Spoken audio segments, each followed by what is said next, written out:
Mais c'est l'église catholique. Parmi les résistants, il y a Makassi, église catholique. L'église protestante, tout le monde est bangoté. Attends, comment tu as dit Marcelo Nanzelate. Mais tout le monde va prêtre catholique, bandima va sacrifier la vie na bango. Bandima va bêter la ngoma sasi. Il y a eu des prêtres qui ont eu des problèmes. Bah servant, il y a l'église catholique. L'église catholique, c'est une salle d'entente pour aller en enfer. Sori lelo yé à comprendre que la Bible existe, c'est grâce à l'église catholique. Ozo comprendre. Donc t'as qu'à regretter sori Marcelo le bloc à marquer on. Ozo comprendre na cher, n'a qu'à regretter Makassi. Motema mutu même si ok naga église. Bango ba pasteur wana. Ozo comprendre. Ka bango wana. Au monde que pasteur abimina mwasi abatu. Pasteur allait à escroquer mutu. Pasteur a sali. L'église catholique, c'est une salle d'entente pour aller en enfer. L'église il y a des voleurs. Il y a des escrocs. Si vous bango ba okendelo la te ou bien yende mutu a mema bango nanzela nzam. Yende mutu a koyebisa bango ke toke nanzela nzam. Non, c'est faux. Vous comprenez nga? L'église catholique, c'est une salle d'entente pour aller en enfer. Marcelo, en tout cas, je te conseille tika biloko wana, l'église catholique azo mérité respect et belé. Ozo comprendre nga? Yonde mutu ozo juger te, c'est Dieu qui juge. Nzambe ne mutu a jijaka. Marcelo na lobi boy, nzambe ne mutu a jijaka. Alors comme nzambe ne mutu a jijaka, yo okoki ko usurper que yondo bana ko juger ba église. Donc ngyo ba église na ba tunyo so ba okendelo la. Église na yo, eza soki na combien de membres wana. Yango nde okendelo la. Bino bozai ko envier nani? Oh nani, comment nani? Oh ya sendo nani? Sony. Bino bozai ko envier Sony. Lelo sali mo église na yo eza so na 200 membres so 300 membres allez okomo mono ndiro komi danger pour chaque dimanche ozwaka mabonza hein zela bakanga confinement total a olia ndengene. OK. N'hésitez pas à liker la vidéo si elle vous plaît et si vous êtes nouveau sur la chaîne, n'oubliez pas de vous abonner et d'activer la notification pour ne rater aucune de nos prochaines vidéos. On commence. Betuke bakaka kadiboku yae ngaido bika place ba mesonika abonner s'abonner ba fanatika papa maswaku batu to balingaka ngai bokende ku s'abonner okutale chaîne moko ba mesonika mawana ukeka kote ya kwen wana ngaitala pala simoshi ba mesonika s'abonner ngeme bakadiboku yae ngeme dobika place ni mara moko komi s'abonner ngaitala eloko moko bima kalukula ngunga le Ngonga catholique au dobiki lisusu wana obandi kubaka banoti balobi abonnez-vous massivement Kin Elengi TV yango nde makabo Kin Elengi TV Yannick Wenge. Merci beaucoup mesdames, demoiselles et messieurs, amis fidèles téléspectateurs de la 3xW.Kin Elengi Télévision, mesdames et messieurs, bienvenue dans cette émission Tolobate, une émission de divertissement, l'émission qui vous permet à découvrir de vrais Congolais, des analystes et des combattants vivant ici. À la fois d'ici, je suis votre frère congolais, Nazan de Gonabino, Yannick Wenge. Bolanga partout, na Kinshasa, na Paris, na États-Unis, partout dans le monde entier. La émission la biso Tolobate, vous représenté par Wabino, Moto Atona Kibonzambe, Yannick Wenge. Na cette émission la mbile lo lisusu, ingénieur Jansi, Okoko, ye aza combattant, ya kala, et so patika combattre. Lelo to solana est toujours marambozo leka namboka la biso. Les gars combattants, bonne santé. Oui, ça va, santé normal. Quand nous sommes combien silandé? Combat silatin, toujours continuer, tout les lots, toujours continuer au Bunda. Nous devons libérer notre pays entre les mains des agresseurs. Le pays est encore toujours occupé, mesdames, mesdemoiselles et messieurs. Dans la émission la biso Loba, Tolobate, ils sont représentés par Wabino, Yannick Wenge, Moto, Atona Katia Kibonzambe, toujours sur toujours ingénieur Jansi, toujours à Johannesburg, présentement, dans le foot d'ici, d'Afrique England, tout Yambaraba Congolais, ou Sénégalais, tout cela, Marambozo de Congo, parlons à présent de l'actualité, Marababa Pasteur, tout le monde n'a arrêté par rapport à Matea watea kina sheri ya kukabula katanga fo bakata katanga lelo bakangaki ngoi mulunda na ebise réaction yo to reto ba combattre ça. Bon, le problème c'est quoi? Katanga ezali une portion ya mboka na biso. Eza une portion ya mabele na biso Congo. Ozo comprendre nga? Ngoi mulunda d'abord eza muto un collaborateur ya onani Rwanda autre kolongwa nani Joseph Kabila. Ozo comprendre nga? Ngoy te na bosa nte eza moins oublié. 18 ans ça na biso ça comme Kabila. Ozo comprendre nga? Donc Kabila na Ngoy Mulunda aza pion ya Joseph Kabila. Ozo comprendre nga? Ngoy Mulunda akolo baba bêtise ya marque wana na kati ya média, en tout cas c'est regrettable. Ozo comprendre? Na niveau na ye pasteur oh comment a ne baba bêtise ya marque wana va partager Katanga. Le Congo sera indivisible. Oh comment Congo erotikala uni bisonio sotoza bana ya ekolo moko. Ozo comment nga mais toke ne pas tozonge pai. Oh comment nga Katanga esala nini pona Congo.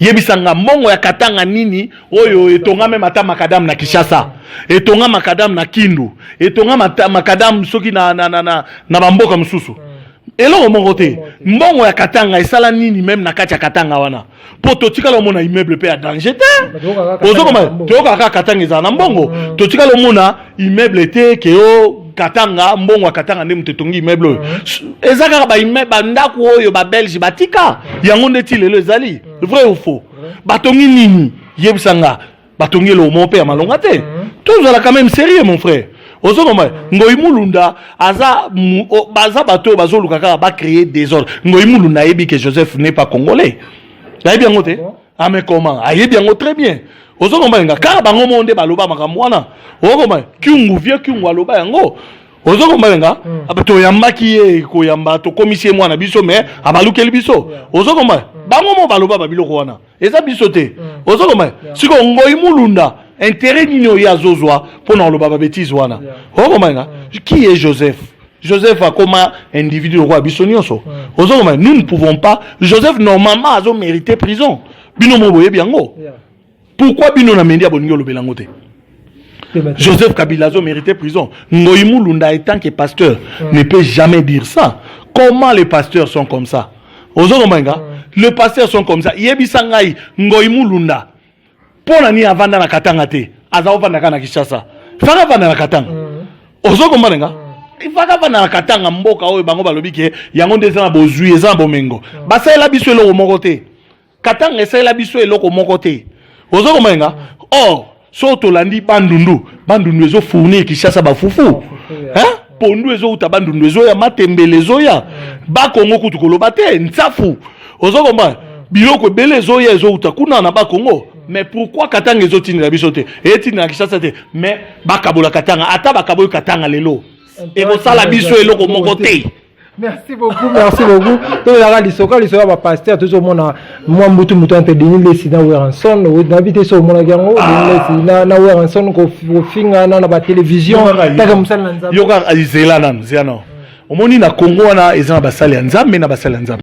Okay. Ozo malinga ezana ba commerçant o ba koma koteka Bible, ba koma koteka liloba nzambe, a maîtriser quelques versets na mutu, yango ndazo tele manacher, atei po ebike na suka nango, il aura quelque chose à manger.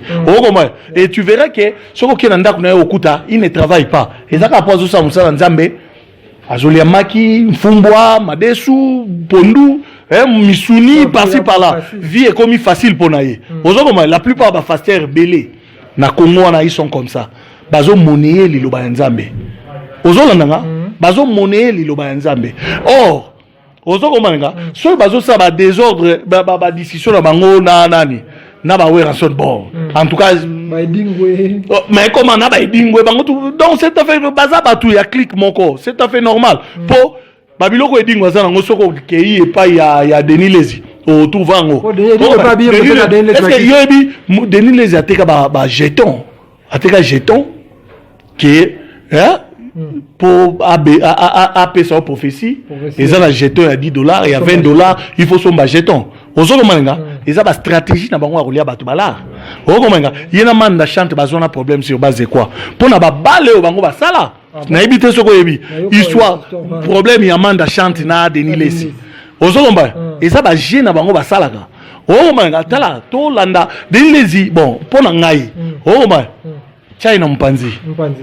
China Mpanzi. Ok, merci beaucoup. Merci beaucoup pour tout ce que pasteur pasteur Marcelo na cher à lobby église catholique est une salle d'attente pour aller en affaires. Tout le monde ba sango pe ba réagir, ba fingi pasteur Marcelo ba te bele ba lobby yango. Nabité senoyo etake musala nzambe o ba te be pe ba respectaka pasteur Marcelo na ninga lobby église catholique est ça salle d'attente pour na kokende li felo. Bela ba samba ba catholique c'est que bon pe nzala bon za li felo. Oui, motema mutu ya onde mutu que déterminer nzela o ya okende. Ozo kombanenga soko kei c'est pas seulement car bateau ba bengi ba chrétien de ba ko okende paradis. Ozo kombanenga ceux qui paradis ezali. Donc nge ba ke il y a des bouddhistes. Oh manga et ne prie pas Jésus. Oh man. Donc est-ce que bango bako okende et bango ba okende lolate. Ba lolate. Bon il y a nani ba musulman. Oh man les musulmans donc bango ba okende lolate. Hein? Bon ba okende lolate. Zwa ba hindu. Bon ba okende lolate. Nzambe azapo na mutu nyonso. Landanga yi. Nzambe azapo na mutu nyonso. Nzambe azapo na un certain groupe de gens. Et tu verras que Bible yé Marcelo Azotanga ba catholique ne basangisa yango ozokoma à période il y a empereur Constantin ne basangisa ka ba écriture ozokoma ce sont des catholiques sori lelo yé à comprendre que la Bible existe, c'est grâce à l'église catholique.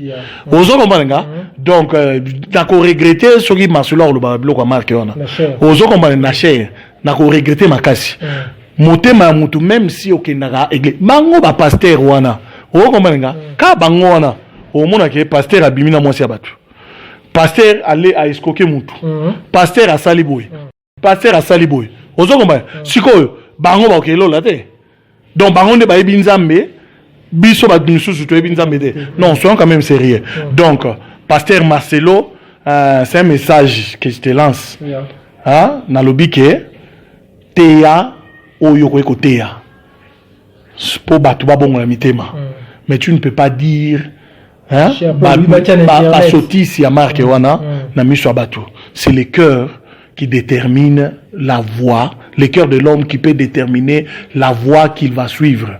Ozokoma nzambe mo na Bible a lobinin a lobi que j'ai mis devant toi deux chemins, la vie et la mort, mais moi j'ai choisi que tu suives le chemin de la vie. Ozo comprendre. Donc il n'y ko lobake. Oh mais tant ba lobi bongo il n'y obake mutu nyonso. Pour période wana Jésus azalaka te. Période wana Jésus azalaka te. Donc ezalaki ke mutu na nzambe. Oh comprendre. Tangu bakoko na biso po Bible oyo. Eza catholique nteli biso. Na nzela ya mindele. N'est-ce pas ça? Pour l'église catholique, c'est mindele. Bon, nanzela na bango nde tozui Bible lelo. Alors, sikoyo, yebisangai, période wana, ta avant mindele ba na Bible. Biso tozaka osambela te, ba na Afrika. Tozaka osambela. Tozaka na nzambe na biso. O ba bengi nzambe en pungu. Ozokomba. Donc pona olakisa ke motema ya mutu, yango ndezo déterminer nzela oya kokende. Ozo comprendre. Exacte que pour pasteur ateyaki, l'église na yoana il y a des voleurs. Oh il y a des escrocs. Siko bango ba okendelo la te ou bien yende muta o mema bango na nzela nzam. Yende muta ko yebisa bango ke toke na nzela nzam. Non, c'est faux. Vous comprenez nga? Donc na nina lo ba sens wala. Conseil na pesi Marcelo teya liloba ya nzambe. Kokota na vie privée ya église catholique te. Vous comprenez nga? Ba prêtre catholique ils ont beaucoup fait. Soki lelo bisoneti ngai naza fruit ya église catholique natangi chez les frères jésuites. Ozo kombanenga batu ebele batangi na église catholique. Siko bango bolamo église catholique asali ba pesa ka batu biloko kwa kolia. Hein batu bazolia biloko bazozwa biloko ya ofele na église catholique. Ba catholique bazo moi j'ai eu des problèmes sérieux. Il y a un prêtre catholique qui m'avait aidé.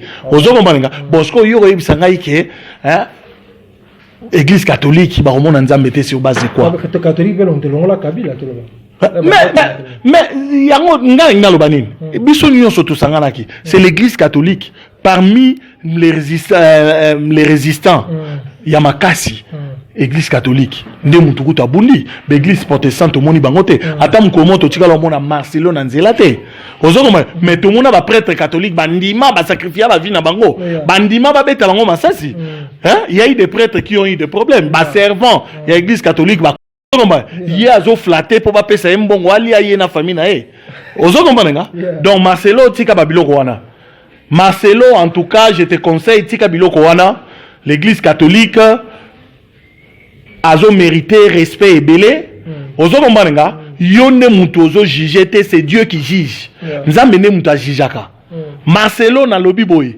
nzambe ne mutu ajijaka alors comme nzambe ne mutu ajijaka yo okoki ko usurper te ke yondo bana ko juger ba église donc ngeo ba église na ba tunyo so ba okende lola église na yo eza soki na combien de membres wana yango nde okende lola bino bozai ko envier nani oh nani comment nani oh ya sendo nani Sony bino bozai ko envier Sony ozokoma lelo salimo église na yo eza so na 200 membres so 300 membres allez okomo mono ndiko komi danger pour chaque dimanche ozwaka mabonza hein zela bakanga confinement total à Oliandengene. Ok, merci beaucoup mesdames, mesdemoiselles et messieurs. J'espère que message leki toloba tena si message leki pour la ba combattant ba ota biso ba combattant musu basi ba le mana ba combattant musu obeye lisolo mboka boko pese kana morobo ko pesa message na ba combattant. Bon, combattant nyonso na sengi ba combattant nyonso ba fongola misu na bango.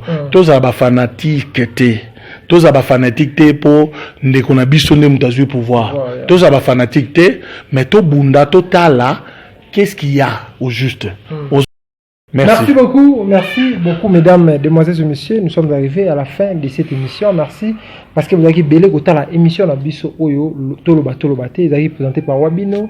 Il y a Matadi Kinshasa, Paris, vous avez na États-Unis, vous avez na Belgique kota l'émission na biso oyo ezaka présenté par Wabino, Yannick Wingena, vous avez na Essengo ya bapo na bino ingénieur Jansi awa na kati ya Johannesburg. Vous avez belé kota la biso tika te kimi ankolo engela o mabota Wabino.